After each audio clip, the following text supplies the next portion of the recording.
Jumat, tanggal 19 Februari 1937. Sebuah pesawat Stinson tengah menempuh perjalanan dari lapangan terbang Archfield, Brisbane ke Sydney. Ada 7 orang di dalamnya, 5 penumpang dan 2 pilot.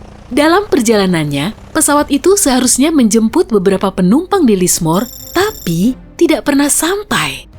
Pencarian resmi dipusatkan ke sekitar Newcastle dan Sungai Hawkesbury, ratusan kilometer ke selatan, tempat beberapa orang mengatakan mereka melihat atau mendengar pesawat itu. Pihak berwenang mengambil pernyataan dari kepala kantor pos di Hawkesbury. Dia bersaksi dirinya mendengar pesawat melintas di atas kepala tepat setelah pukul 5 sore di hari pesawat itu menghilang. Karena dia tahu banyak tentang pesawat itu, pihak berwenang merasa yakin dengan pernyataannya. Tapi beberapa orang tak sependapat. Warga yang tinggal di pegunungan McPherson di perbatasan antara Queensland dan New South Wales mendengar pesawat melintas di atas mereka pada waktu yang sama seperti biasa. Warga di area ini mengetahui tentang penerbangan dari Brisbane tersebut. Beberapa dari mereka bahkan melihat pesawat Stinson biru merah menghilang ke dalam awan.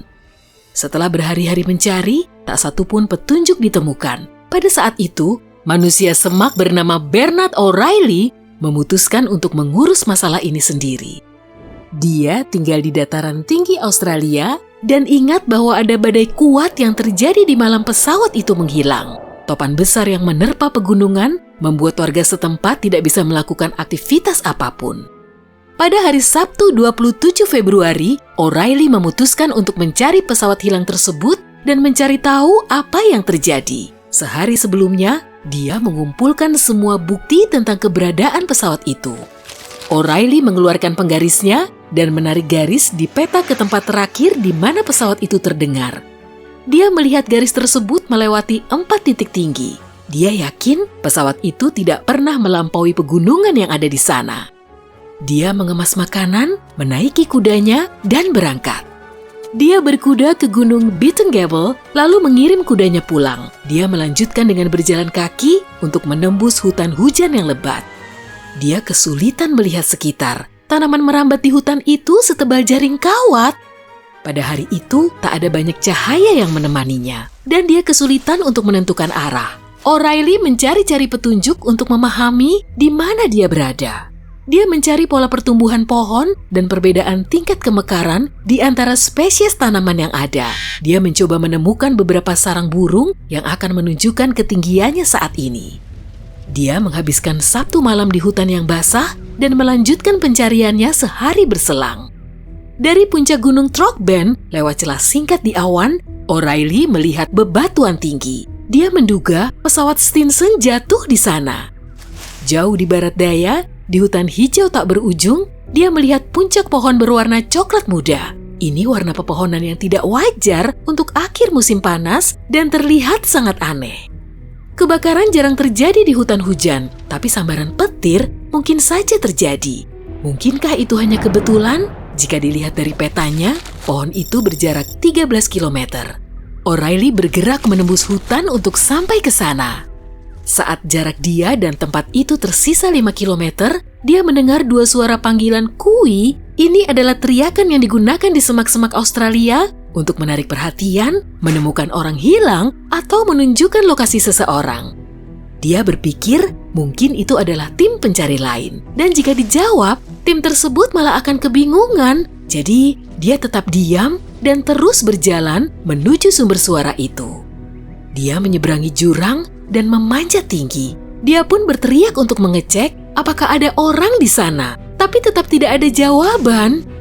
Dia kembali berjalan 180 meter di sepanjang dataran tinggi dan berteriak lagi. Saat itulah dia mendengar jawaban dan bergerak ke sana. O'Reilly akhirnya tiba di sana dan melihat sebatang pohon besar telah tumbang. Seluruh batang pohon lainnya terbakar dan ada sebongkah logam di tanah. Akhirnya, dia melihat 2 pria, sementara 4 lainnya tidak selamat. 2 orang yang dia temukan adalah para penumpang, Joseph Binstead dan James Prout. Tapi begitu O'Reilly melihat mereka, dia tak mampu bicara. Menilai dari kondisi mereka, O'Reilly tahu bahwa dia mungkin terlambat untuk menyelamatkan kedua pria ini. Saat itu pukul 4 sore pada hari Minggu. Artinya, Kedua pria ini sudah berada di hutan selama 9 hari. Proud tidak bisa bergerak karena kakinya terluka, sementara Binstead terus membawa air untuk mereka berdua. Mereka hanya berhasil menemukan beri-berian untuk dimakan dan telah kehilangan semua harapan sampai O'Reilly muncul. Hari akan segera gelap, jadi O'Reilly memutuskan untuk kembali menggunakan rute lain yang lebih pendek guna meminta bantuan.